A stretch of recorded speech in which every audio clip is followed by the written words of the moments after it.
Închide ochii. Simți aroma de cardamom? Vezi galbenul intels al turmericului sau roșul aprins al ardeiului cașmir?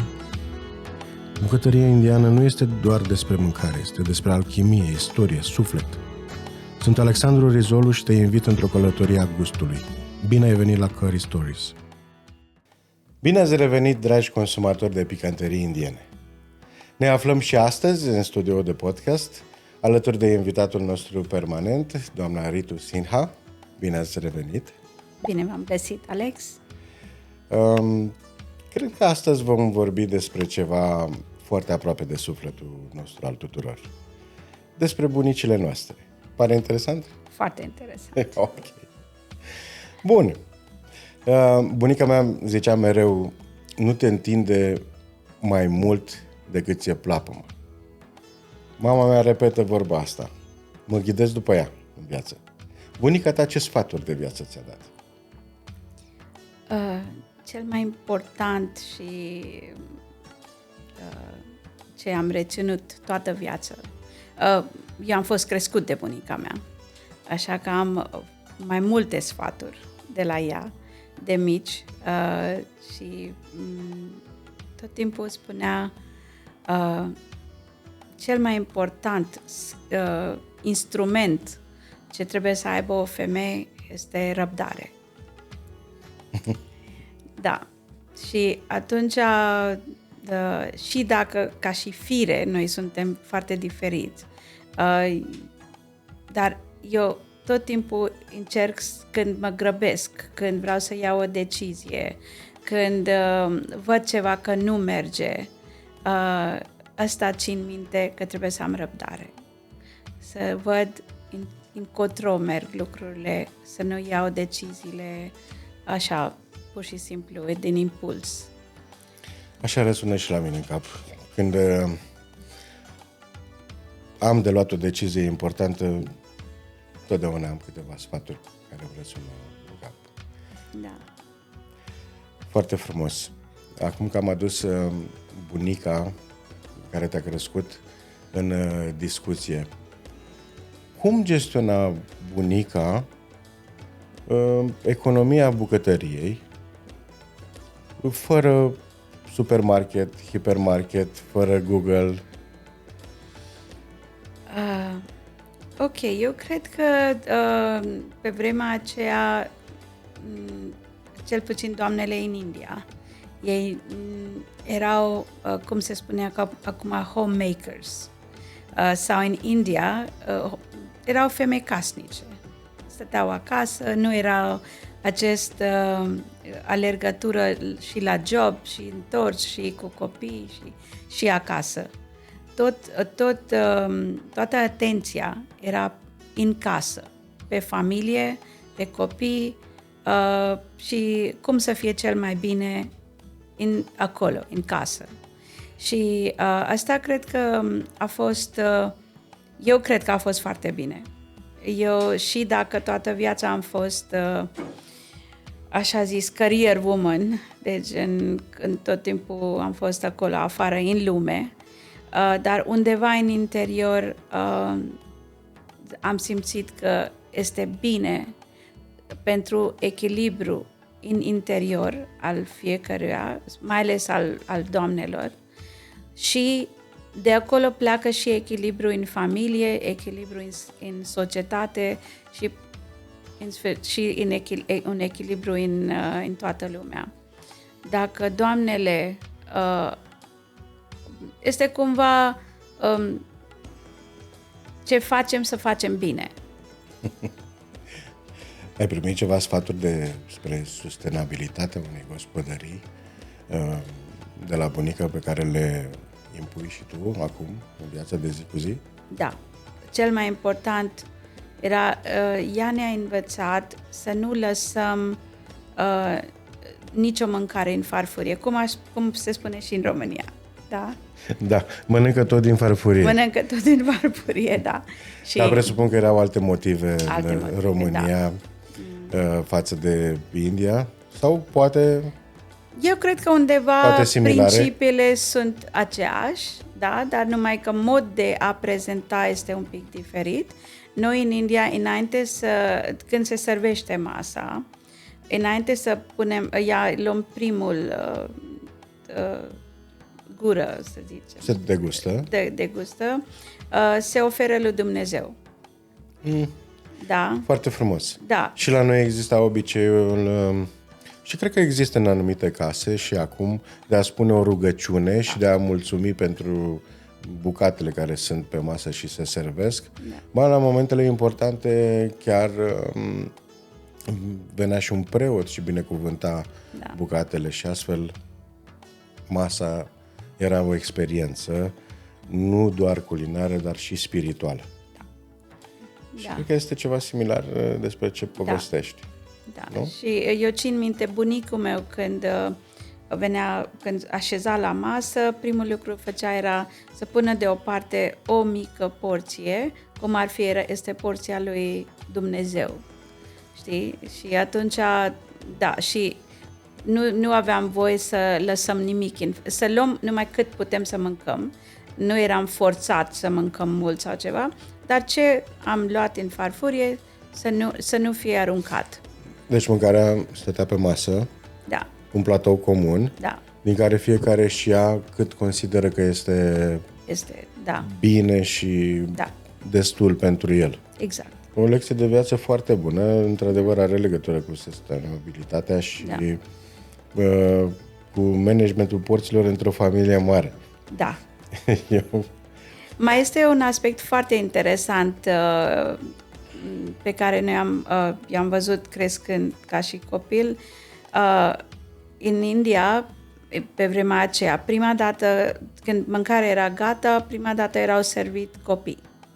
Toți copiii veneau și stăteau. Bine, noi stăteam într-un joint family, eram cu o familie extinsă. O familie extinsă și așa că eram 7-8 copii. Deci este tipic unei gospodării indiene? Pe vremea atunci, da. Era preferat să stăm împreună pentru că nu trebuia să cauți un babysitter afară. Da. Și toată lumea mânca împreună? Da. Da. De fapt, asta cred că este și definiția unei gospodării pentru statistica românească. O familie este considerată casa în care cei de acolo locuiesc împreună și mănâncă împreună cel puțin o dată pe săptămână. Pentru că la noi de obicei se reușește treaba asta duminica. Masa de duminică are o însemnătate specială pentru populația română. Da. Cum se spune și în engleză, families that eat together, stay together. Da.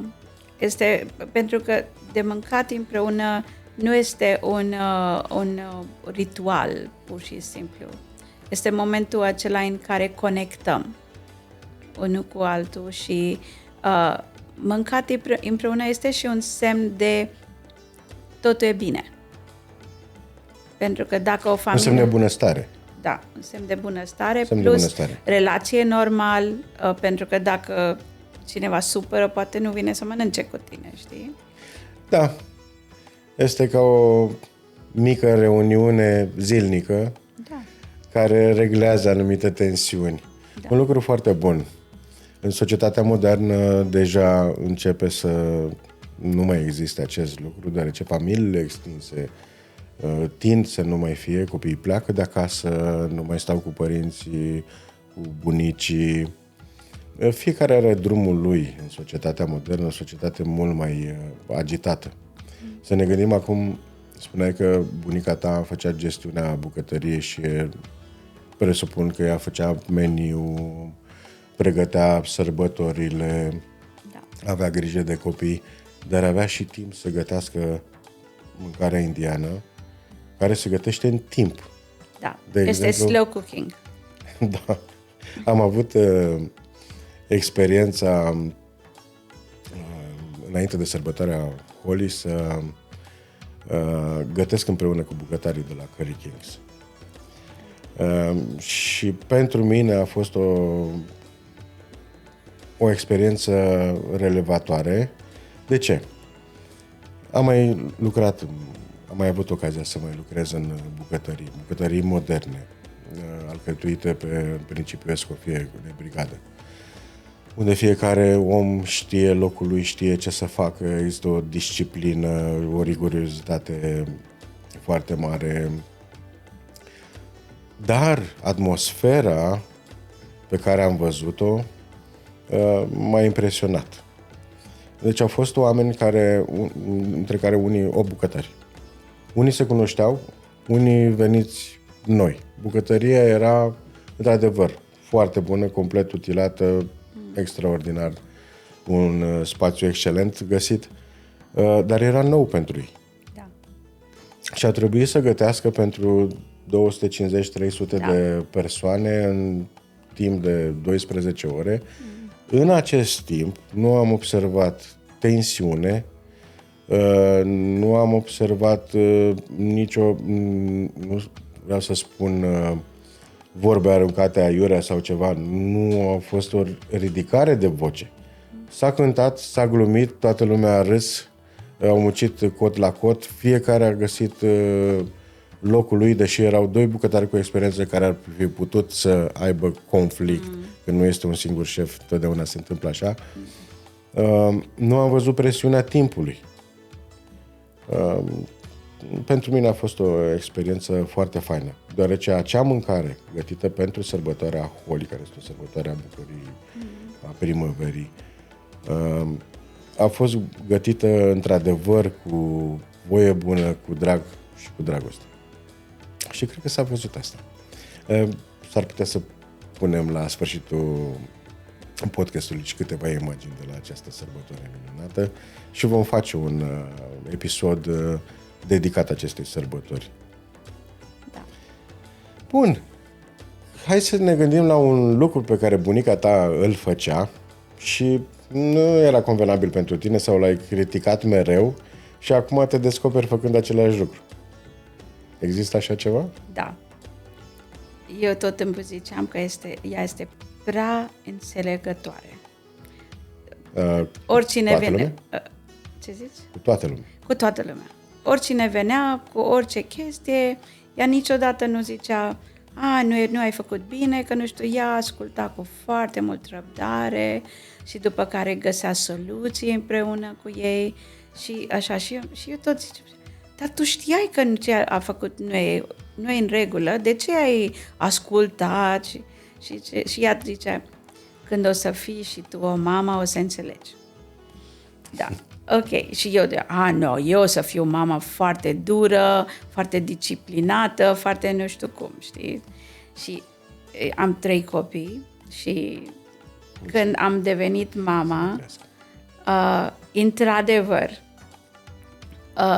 nu știu de unde, cred că Dumnezeu când dă copii, dă și câteva tone de răbdare și alte lucruri în care și tu începi să fii înțelegător, pur și simplu, asculți, nu vrei să distrugi nimic, știi?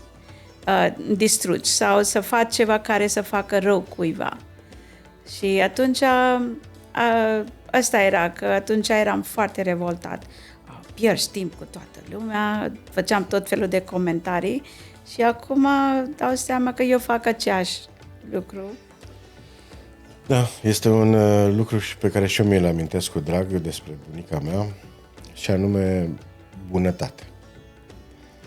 E o caracteristică rară în zilele noastre, dar cred că era o caracteristică destul de comună și de des întâlnită în societatea care nu era atât de agitată și care nu căuta faptul de cool în viață. Bunica ta era cool?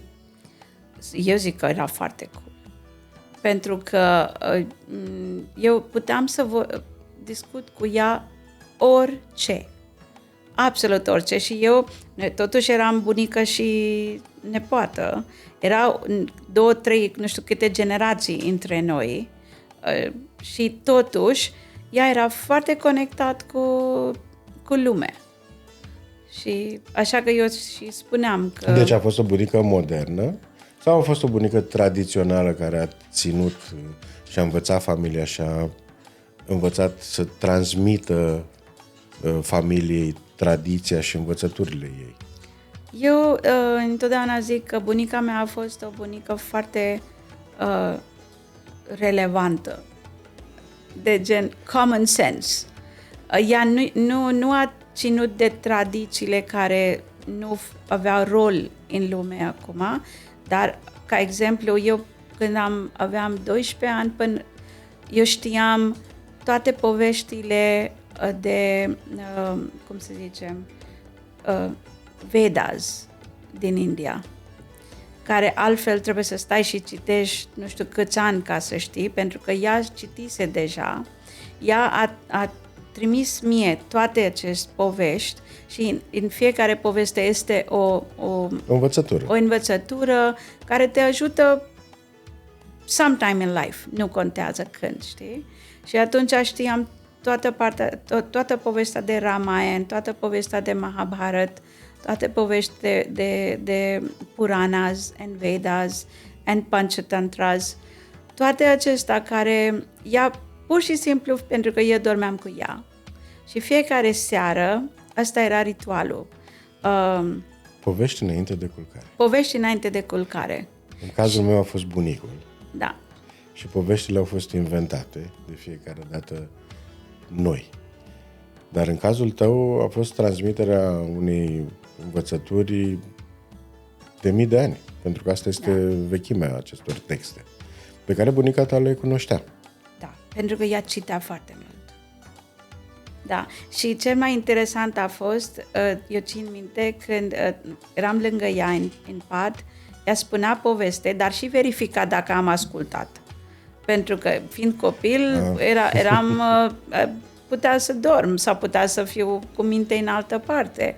Și stătea și zicea, și Dashrath câți fiu avea? Și ziceam, 4, bine.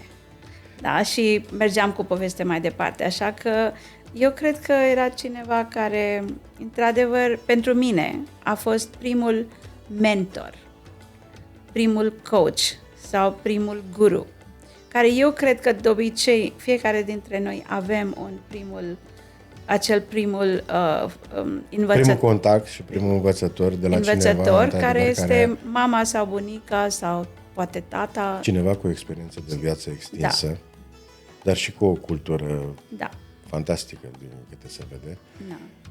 Mă bucur că ai avut un asemenea mentor. Așa este. Bunicii noștri sunt primii mentori și nici nu ne dăm seama. O, da. Și ne transmit, cel puțin în cazul meu și văd că și al tău, cunoștințele sunt transmise cu blândețe și bunătate, doar cu intenții bune. De la cineva care nu dorește nimic, niciun avantaj de la tine, lucru care este în viață, poate vom mai avea mentori. Poate am mai avut mentori de care știm, mentori pe care pur și simplu i-am ascultat fără să ne dăm seama. Da. Dar acel lucru de a nu dori decât binele și să-l vezi undeva în viitor că te transmite și va răzbate cunoștințele tale transmise către un copil. Da. Asta e pentru mine o metodă de a-ți programa nemurirea. Da, eu cred că tradițiile poate fi trimis de la generații în generații, cel mai bine prin bunici, prin familie, prin povești. Pentru că acelea rămân. Și acum să revenim puțin la Curry Stories. Da. Este un aliment, un condiment sau chiar un preparat pe care îl gătești pur și simplu când îți aduci aminte de bunica ta? Da. Care este acela? Se numește khichdi. Khichdi, da. Khichdi, ca și biryani, khichdi se mănâncă în toate regiunile al Indiei, dar în forme diferite. Da? forma pe care eu am Adică este un orez este un orez semi-preparat semi-preparat, da? împreună cu legume sau carne. Nu, khichdi este fără carne. Este fără carne. Este o rețetă vegetariană și, ca exemplu, de unde a fost bunica mea, la ea se făcea orez cu linte. Ok. Este orez cu mung dal. Este o linte specific linte, se numește mung dal. Și pur și simplu fiert împreună și la sfârșit se dă un tărca, cum am vorbit și data trecută despre tărca. Un tarca de început și un tarca de sfârșit. De sfârșit, da. Și un tărca de început este cu ghee, chimen și foi de dafin. Și tărca de sfârșit este cu un pic, cu niște ceapă in ghee și dhania powder, chimen. Pudră de chimen. Chimen. Pudră de chimen. Da. Tarca asta de sfârșit se amestecă împreună cu preparatul sau tehnica este de a turna tarca, a pune un capac ca să se infuzeze aromele fierbinți Da. și doar în momentul servirii atunci se ia. Tărca de sfârșit are două roli. Una de acel flavor at the end, cu care tu simți ce mănânc, știi? Acela. Și al doilea este și aspect estetic. Pentru că tărca dă acel splash of color to the food. Mai ales dacă are și ardei iute, știi? Red chilies, ardei roșu. Atunci, într-adevăr, dă și acel culoare foarte, foarte fain. Da. Este o amintire foarte faină. Într-adevăr, când gătești acest preparat? De obicei. Ieri. Pentru că este, mai ales că este și în dieta care am primit de la Raluca. Ea mi-a spus să mănânc orez brun, să mănânc linte și să mănânc spanac. Și atunci eu am combinat toate trei într-un khichdi. Raluca este nutriționistul. Da, este nutriționist, da, cu care și o prietenă și un fel de mentor și este mai multe, Raluca. Dar ascult pe ea când vine vorba de ce trebuie să mănânc și ce nu trebuie să mănânc și când trebuie să mănânc și cât trebuie să mănânc și toate cele. Și ea a zis că să mănânc orez brun cu linte și cu spanac. Și am zis, ok, fac khichdi. Și atunci am pregătit orez brun cu mung dal și niște spanac acolo. Și la fel, la sfârșit am dat tărca cu un pic de ghee, că nu am voie foarte mult. Și am dat tărca cu un pic de ghee și semințe de chimen și a fost very nice. Foarte tare. Că vorbim de bunicile noastre care au fost primii mentori fără diplome, doar cu sfaturi și experiență extinsă de viață. Care este cel mai bun sfat pe care l-ai primit de la bunica ta și îl urmezi chiar și astăzi? Eu cred că eu eram... Ok, în familie aveam bunica care ocupa cumva, eu cred că a ocupat de interiorul meu, să fiu întotdeauna conectat cu mine și să fiu conectat cu Dumnezeu. Și aveam bunicul care vedea în mine un astronaut, de gen că ea poate să facă orice și mă încuraja să fiu să bun în studii, să fac facultate, să fac nu știu ce și toate cele. Și bunica, țin minte, mi-a zis de câteva ori, când vedea că deveneam foarte ambițioasă și vreau să ajung nu știu unde, și a zis, țin minte o lucru, că și dacă o să fii prim-ministru al țării, până la urmă vii acasă și acasă trebuie să ai oameni care te așteaptă și tu trebuie să ocupi de ei. Pentru că, până la urmă, oriunde, ea dădea exemplu de un vapor mare care plimbă peste, poate are puterea să plimbe peste tot pe ocean, dar are și acela un anchor, o ancoră și un port unde trebuie să întoarcă. Și portul este acasă? Și portul este acasă și anchor este acel familie care ține pe noi într-o direcție. Și așa că eu am plecat de acasă foarte tânăr, într-adevăr ca și bine, nu un vapor, dar ca un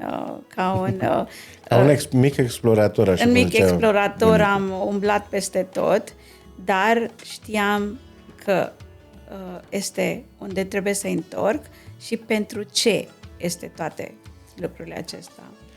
De multe ori în viață, casa și familia este o baliză care ne ghidează, e un punct de reper la care oricând putem să ne reîntoarcem. Deci putem să ieșim puțin din spațiul de confort, să explorăm, să încercăm știind că avem o siguranță, un loc unde ne simțim bine și trebuie să fim doar noi. Dragilor, haideți să onorăm înțelepciunea bunicilor noștri, să ducem vorbele lor generațiilor viitoare. Lăsați-ne un coment pe canalul nostru de YouTube cu o vorbă de duh de la bunicii voștri. Dragă Ritu, mulțumim foarte mult pentru prezența în studio. Rămâneți înțelepți și mâncați tot din farfurie. Subscribe, like, follow, niciunde ne doriți. Ne ajută foarte mult. Mulțumim!